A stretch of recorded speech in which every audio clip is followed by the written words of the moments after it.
नमस्कार दोस्तों, मैं अर्जुन आपका स्वागत करता हूं ए टू जेड सब्जेक्ट वाला के यूट्यूब चैनल में। दोस्तों आज मैं आपके लिए लेकर आया हूं संविधान के टॉप 100 प्रश्न, जो वेरी मोस्ट इम्पोर्टेंट क्वेश्चन है सभी परीक्षाओं के लिए। सभी परीक्षाओं में बार बार रिपीट के क्वेश्चन है, तो दोस्तों वीडियो को अंत तक जरूर देखना ताकि सभी क्वेश्चन आपको आसानी से याद हो जाएं। साथ ही दोस्तों अगर आप हमारे चैनल पर पहली बार आए हैं तो हमारे चैनल को भी सब्सक्राइब कर लीजिएगा, साथ ही बेल आइकन को प्रेस कर लीजिएगा ताकि हमारे आने वाले वीडियो का नोटिफिकेशन आप तक पहुंचता रहे। चलिए दोस्तों वीडियो को स्टार्ट करते हैं। भारतीय संघीय व्यवस्था को किसने अर्ध संघीय व्यवस्था की संज्ञा दी है? दोस्तों केसी व्हीवर ने। याद रखें दोस्तों, केसी व्हीवर ने। ग्रेनविल ऑस्टिन एवं एच बिर्च ने भारत के लिए किस शब्द का प्रयोग किया था? सहकारी संघवाद का प्रयोग किया था। याद रखें दोस्तों। अगला क्वेश्चन देखते हैं। लोक प्रशासन के किस विद्वान ने कहा है भारत का संविधान अत्यंत परिसंघीय है? पॉल एच लवी ने। याद रखें दोस्तों, पॉल एच लवी ने। क्षेत्रीय परिषदों का गठन किसके द्वारा किया जाता है? राष्ट्रपति के द्वारा किया जाता है क्षेत्रीय परिषदों का गठन। याद रखें दोस्तों। अगला क्वेश्चन देखते हैं। क्षेत्रीय परिषदों के उपाध्यक्ष प्रतिवर्ष बदलते रहते हैं, यह पद किसको प्राप्त है? संबंधित राज्यों का मुख्यमंत्री को यह पद प्राप्त होता है। याद रखें दोस्तों। अगला क्वेश्चन देखते हैं। पूर्वोत्तर परिषद में सभी 8 पूर्वोत्तर राज्यों के राज्यपाल और मुख्यमंत्री सदस्य होते हैं। इसका अध्यक्ष कौन होता है? केंद्रीय गृह मंत्री होता है इसका अध्यक्ष। याद रखें दोस्तों। अगला क्वेश्चन देखते हैं। पूर्वोत्तर परिषद पूर्वोत्तर क्षेत्र विक्षोभ मंत्रालय भारत सरकार के अंतर्गत आती है। इसका मुख्यालय कहाँ पर है? शिलोंग में है इसका मुख्यालय। भारतीय संविधान में नागरिकता संबंधी अधिकार किस अनुच्छेद में दिए गए हैं? दोस्तों अनुच्छेद 5 से 11 में दिए गए हैं नागरिकता संबंधी अधिकार के अनुच्छेद। याद रखें दोस्तों। अगला क्वेश्चन देखते हैं। 26 नवंबर 1949 को संविधान सभा ने संविधान को अंगीकृत करने के साथ नागरिकता से संबंधित किन अनुच्छेदों को तुरंत लागू कर दिया था? अनुच्छेद 9 से 5 से 9 को। याद रखें दोस्तों, अनुच्छेद 5 से 9 को। अगला क्वेश्चन देखते हैं। भारतीय संविधान में नागरिकता के प्रावधान कब लागू हुए? नवंबर 1949 में जो है भारतीय संविधान में नागरिकता के प्रावधान जो है लागू हुए नवंबर 1949 में। भारतीय नागरिकता किसके द्वारा दी जाती है? गृह मंत्रालय केंद्र सरकार द्वारा दी जाती है भारतीय नागरिकता। विदेशों में रहने वाले व्यक्ति को नागरिकता किस अनुच्छेद के तहत प्राप्त होती है? अनुच्छेद 8 के तहत प्राप्त होती है। याद रखें दोस्तों। अगला क्वेश्चन देखते हैं। किस अनुच्छेद के तहत संसद को नागरिकता के संबंध में कानून बनाने का अधिकार है? अनुच्छेद 11 के तहत जो है संसद को नागरिकता के संबंध में कानून बनाने का अधिकार है। संसद ने इसी अधिकार का प्रयोग करते हुए नागरिकता अधिनियम 1955 पारित किया था। इस अधिनियम में अब तक कितनी बार संशोधन किया गया है? 6 बार संशोधन किया गया है। 1986 में, 1992, 2003 में, 2005 में, 2015 में और 2019 में। याद रखें दोस्तों। अगला क्वेश्चन देखते हैं। माता की नागरिकता के आधार पर विदेश में जन्म लेने वाले व्यक्ति को नागरिकता देने का प्रावधान किस अधिनियम द्वारा किया गया है? नागरिकता संशोधन अधिनियम 1992 के द्वारा। याद रखें दोस्तों। अगला क्वेश्चन देखते हैं। दोहरी नागरिकता किस प्रकार की सरकार की विशेषता? संघीय सरकार की विशेषता है दोहरी नागरिकता। याद रखें दोस्तों। अगला क्वेश्चन देखते हैं। भारत सरकार ने प्रवासी भारतीयों को PIO कार्ड देने का प्रावधान किस वर्ष किया था? वर्ष 2003 में। याद रखें दोस्तों, वर्ष 2003 में। हैदराबाद में आयोजित भारतीय प्रवासी दिवस के अवसर पर भारत सरकार ने किस वर्ष OCI कार्ड देने की घोषणा की थी? वर्ष 2006 में। याद रखें दोस्तों, वर्ष 2006 में। अगला क्वेश्चन देखते हैं। नागरिकता संशोधन अध्यादेश 2015 को लागू किस कार्ड को समाप्त कर दिया गया था? PIO कार्ड को जो है समाप्त कर दिया गया था। राष्ट्रपति की मंजूरी प्राप्त होने के पश्चात नागरिकता अध्यादेश 2015 की तिथि से प्रभावी हुआ था। 26 जनवरी 2015 से जो है प्रभावी हुआ था।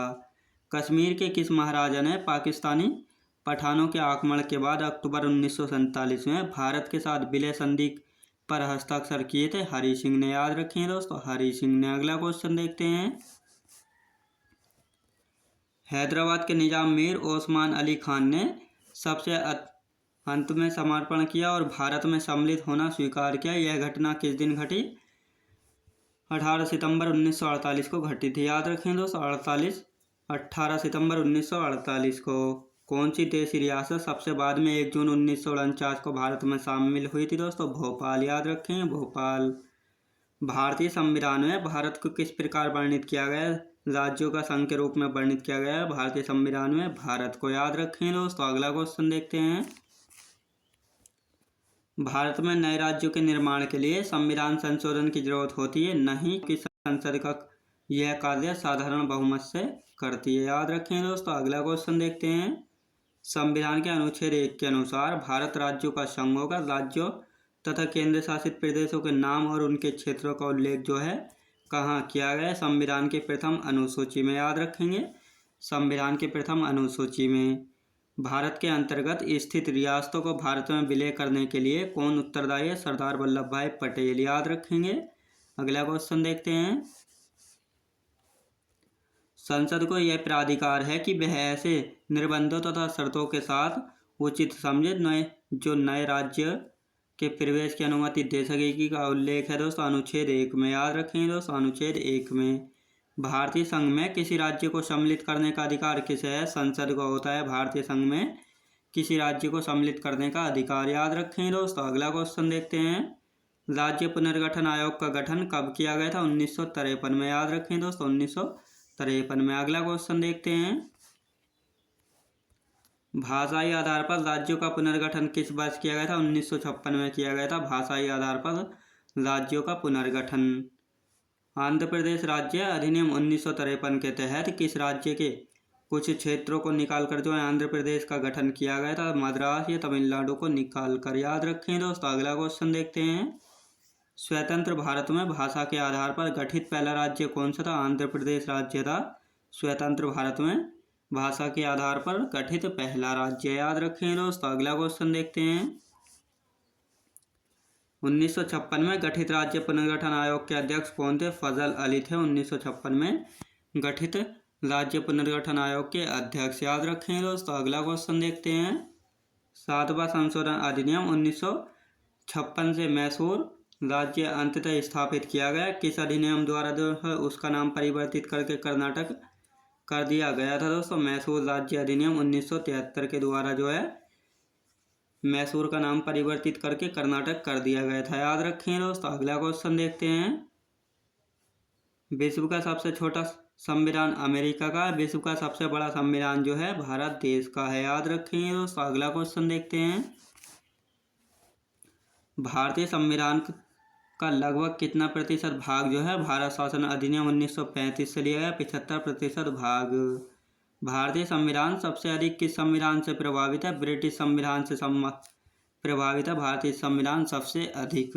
भारतीय संघीय व्यवस्था को किस प्रकार की व्यवस्था में शामिल किया करना ज़्यादा समीचीन होगा दोस्तों? सहयोगी संघीय व्यवस्था में। याद रखें दोस्तों सहयोगी संघीय व्यवस्था में। अगला क्वेश्चन देखते हैं।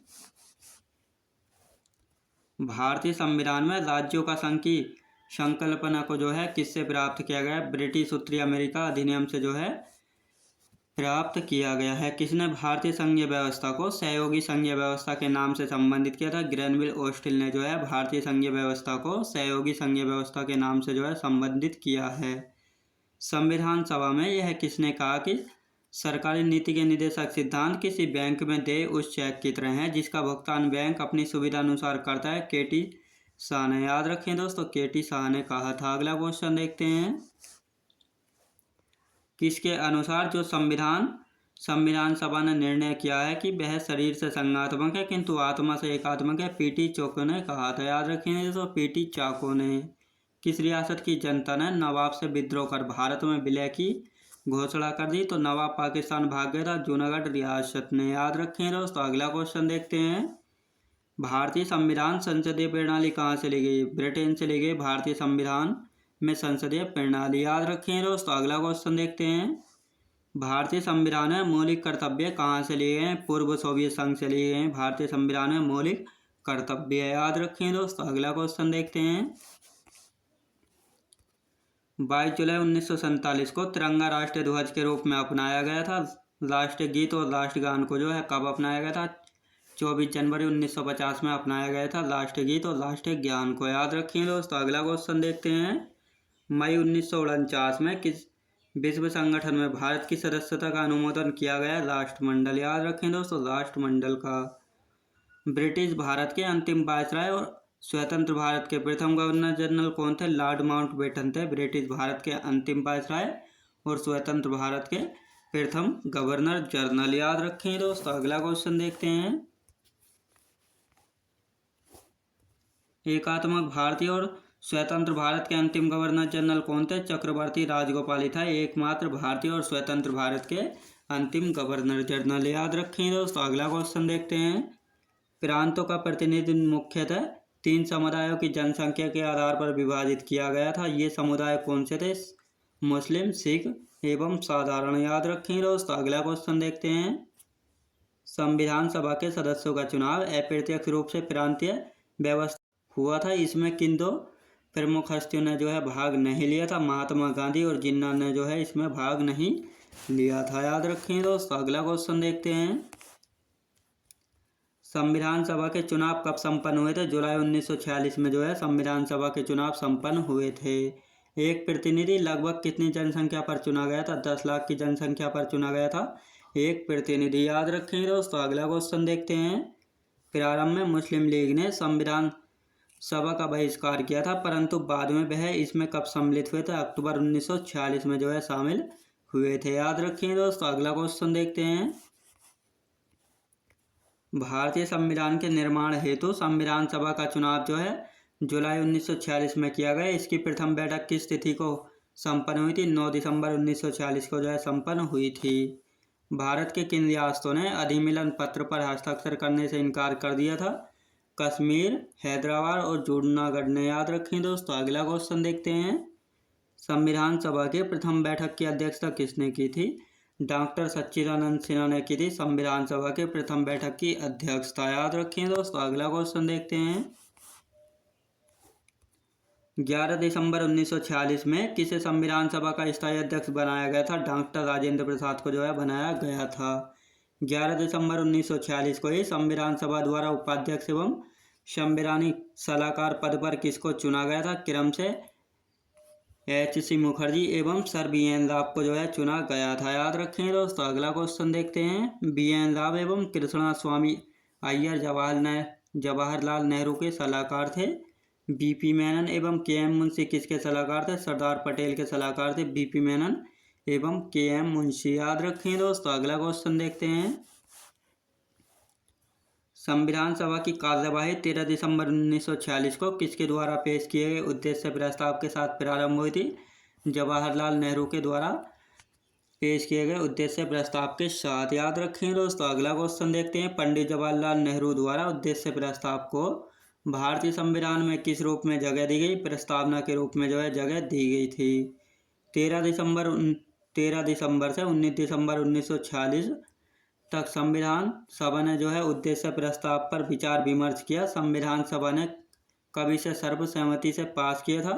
22 जनवरी 1947 को जो है पास किया था, याद रखें दोस्तों। अगला क्वेश्चन देखते हैं, संविधान सभा ने किस तिथि को भारत का विभाजन मंजूर कर लिया था? 3 जून 1947 को जो है संविधान सभा ने भारत का विभाजन मंजूर कर लिया था। भारत के संविधान का कौन सा अनुच्छेद राष्ट्रपति या उपराष्ट्रपति के चुनाव से संबंधित शंका और विवादों के निर्धारण से संबंधित? अनुच्छेद 71, याद रखें दोस्तों। अगला क्वेश्चन देखते हैं, अनुच्छेद 39 प्रावधान करता है समान न्याय तथा निःशुल्क विधिक सहायता का प्रावधान करता है। अनुच्छेद 39 याद रखें दोस्तों। अगला क्वेश्चन देखते हैं, गांव स्तर पर पंचायत के अध्यक्ष को लोगों द्वारा किस रूप से चुना जाता है? प्रत्यक्ष रूप से जो है चुना जाता है। मंत्री परिषद के साथ मुख्यमंत्री इनके मुखिया के रूप में राज्यपाल को जो है सहायता एवं सलाह देने का संविधान के किस अनुच्छेद में प्रावधान है? अनुच्छेद 163 में, याद रखें दोस्तों। अनुच्छेद 163 में। विपक्षी दल के नेता को सदन में विपक्ष के नेता के रूप में मान्यता प्राप्त करने के लिए कितनी सीटों की आवश्यकता होती है दोस्तों? सदन की कुल सदस्य संख्या का 10वां भाग, याद रखें दोस्तों। सदन की कुल सदस्य संख्या का 10वां भाग, याद रखें दोस्तों। अगला क्वेश्चन देखते हैं, भारतीय संविधान की 8वीं अनुसूची में कितनी भाषाएं? 22 भाषाएं हैं भारतीय संविधान की 8वीं अनुसूची में, याद रखें दोस्तों। अगला क्वेश्चन देखते हैं। भारत के संविधान का अनुच्छेद 157 किससे संबंधित है? राज्यपाल के रूप में नियुक्ति के लिए योग्यता से संबंधित है, अनुच्छेद 157, याद रखें दोस्तों। अगला क्वेश्चन देखते हैं। प्रथम संविधान संशोधन अधिनियम 1951 में कौन सी अनुसूची जोड़ी गई थी? 9वीं अनुसूची को जोड़ा गया था प्रथम संविधान संशोधन में, जो कि 1951 में किया गया था, याद रखें दोस्तों। अगला क्वेश्चन देखते हैं। भारत के संविधान में 10वीं अनुसूची को 52वें संशोधन अधिनियम के एक भाग के रूप में कब जोड़ा गया था? 1985 में जो है जोड़ा गया था। राज्यपाल एवं मंत्रिपरिषद के बीच संवाद के प्रमुख तंत्र के रूप में जो है मुख्यमंत्री के कर्तव्य का उल्लेख किस अनुच्छेद में किया गया दोस्तों? अनुच्छेद 167 में जो है किया गया है, याद रखें दोस्तों। अगला क्वेश्चन देखते हैं। कौन सा अधिकारी भारत सरकार को विधि संबंधी विषयों पर सलाह देता है? भारत का महान्यायवादी, याद रखें दोस्तों, भारत का महान्यायवादी। अगला क्वेश्चन देखते हैं। पंचायतों की शक्ति, प्राधिकार तथा उत्तरदायित्व का प्रावधान जो है किस अनुच्छेद में किया गया है दोस्तों? अनुच्छेद 243 के 6 में, याद रखें दोस्तों। अगला क्वेश्चन देखते हैं। भारत में पहली बार प्राक्कलन समिति का गठन जो है किस वर्ष किया गया था? 1950 में किया गया था। भारत में पहली बार प्राक्कलन समिति का गठन, याद रखें दोस्तों। अगला क्वेश्चन देखते हैं। भारतीय संविधान के इस भाग में कल्याणकारी राज्य का विचार है राज्य के नीति निर्देशक तत्व में, याद रखें दोस्तों। अगला क्वेश्चन देखते हैं। किसका गठन भारतीय संविधान के अनुच्छेद 280 के तहत किया गया है? वित्त आयोग का गठन जो है भारतीय संविधान के अनुच्छेद 280 के तहत किया गया है। किसी राज्य के राज्यपाल के सभी कार्यकारी कार्य को जो है किसके नाम से किया जाना अभिव्यक्त किया जाएगा? राज्यपाल के नाम से, याद रखें दोस्तों। अगला क्वेश्चन देखते हैं। किस अनुच्छेद के तहत संपत्ति के अधिकार को जो है कानूनी अधिकार के रूप में स्थानांतरित कर दिया गया है दोस्तों? अनुच्छेद 301 के तहत, याद रखें दोस्तों। अगला क्वेश्चन देखते हैं। अगस्त 2022 में वेंकैया नायडू के बाद जो है किसको भारत का उपराष्ट्रपति नियुक्त किया गया था दोस्तों? जगदीप धनखड़ को, याद रखेंगे। भारत के राष्ट्रपति का चुनाव किसके द्वारा किया जाता है दोस्तों? संसद के दोनों सदनों के निर्वाचित सदस्यों और राज्य विधानसभाओं के सदस्य द्वारा जो है भारत के राष्ट्रपति का चुनाव किया जाता है। भारतीय संविधान के मूल लेख में कितने अनुच्छेद थे? 395 अनुच्छेद थे भारतीय संविधान के मूल लेख में, याद रखें दोस्तों। अगला क्वेश्चन देखते हैं। आपातकाल के दौरान किन मौलिक अधिकारों को जो है निलंबित नहीं किया जा सकता? अनुच्छेद 20 से 20-21 को जो है निलंबित नहीं किया जा सकता है। अगला क्वेश्चन देखते हैं। भारतीय संविधान का कौन सा अनुच्छेद प्राण और दैहिक स्वतंत्रता का संरक्षण से संबंधित? अनुच्छेद 21 जो है प्राण और दैहिक स्वतंत्रता का संरक्षण से संबंधित है। भारतीय संविधान में स्पर्शता का निषेध जो है का प्रावधान किस अनुच्छेद में शामिल है? अनुच्छेद 17 में, याद रखें दोस्तों, अनुच्छेद 17 में। भारत के संविधान का कौन सा अनुच्छेद चुनावों के अधिक्षण, निर्देशन और नियंत्रण के बारे में बताता है? अनुच्छेद 324, याद रखें दोस्तों, अनुच्छेद 324। अगला क्वेश्चन देखते हैं। भारत के संविधान का कौन सा अनुच्छेद राज्य कार्यकारिणी से संबंधित? अनुच्छेद 153 से 167। भारतीय संविधान में राष्ट्रपति के चुनाव की विधि को जो है किस देश के संविधान से लिया गया? आयरलैंड के संविधान से जो है लिया गया है, याद रखें दोस्तों। अगला क्वेश्चन देखते हैं। भारत के सर्वोच्च न्यायालय ने किस वर्ष एक निर्णय पारित किया जिसमें उसने 3 तलाक की प्रथा को असंवैधानिक घोषित किया और ऐसा करना निरस्त किया? वर्ष 2017 में, याद रखें दोस्तों। अगला क्वेश्चन देखते हैं। भारतीय संविधान में अंतिम अनुच्छेद को कौन सी संख्या दी गई? 395 संख्या दी गई है, याद रखें दोस्तों। अगला क्वेश्चन देखते हैं। देश के राष्ट्रपति को उनके पद से किस प्रक्रिया से हटाया जा सकता है? महाभियोग की प्रक्रिया से जो है हटाया जा सकता है, याद रखें दोस्तों। अगला क्वेश्चन देखते हैं। किस अनुच्छेद के अधीन पंचायत की अर्थ ग्रामीण क्षेत्रों के लिए जो है गठित स्वशासन वाली एक संस्था है? अनुच्छेद 243 के 6 में, याद रखें दोस्तों। अगला क्वेश्चन देखते हैं। भारत में कर निर्दिष्टीकरण के संवैधानिक प्रावधानों के तहत जो है भू राजस्व पूरी तरह से किस सरकार द्वारा लगाया और वसूला जाता है? राज्य सरकार के द्वारा। भारत में राष्ट्रीय मानवाधिकार आयोग का वर्तमान में अध्यक्ष कौन है दोस्तों? न्यायमूर्ति अरुण कुमार मिश्रा, याद रखें दोस्तों। अगला क्वेश्चन देखते हैं। संयुक्त राष्ट्र द्वारा मानव अधिकारों की विश्वव्यापी घोषणा को जो है कब अपनाया गया था? 10 दिसंबर 1948 में जो है अपनाया गया था। याद रखें दोस्तों। अगला क्वेश्चन देखते हैं।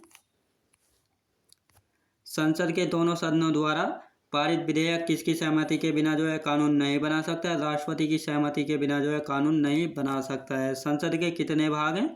3 भाग है संसद के, राष्ट्रपति, राज्यसभा और लोकसभा। याद रखिए दोस्तों। मैं उम्मीद करता हूँ आपको वीडियो क्वालिटी, कंटेंट वगैरह सभी कुछ आपको पसंद आया होगा। पसंद आया हो तो लाइक, शेयर और सब्सक्राइब करना बिल्कुल भी ना भूलें। साथ ही दोस्तों, अगर आप हमारे चैनल पर पहली बार आएँ तो हमारे चैनल को भी सब्सक्राइब कर लीजिएगा। साथ ही बेल आइकन को प्रेस कर लीजिएगा ताकि हमारे आने वाले वीडियो का नोटिफिकेशन आप तक पहुंचता रहे। चलिए दोस्तों, मिलते हैं नेक्स्ट वीडियोज़ में।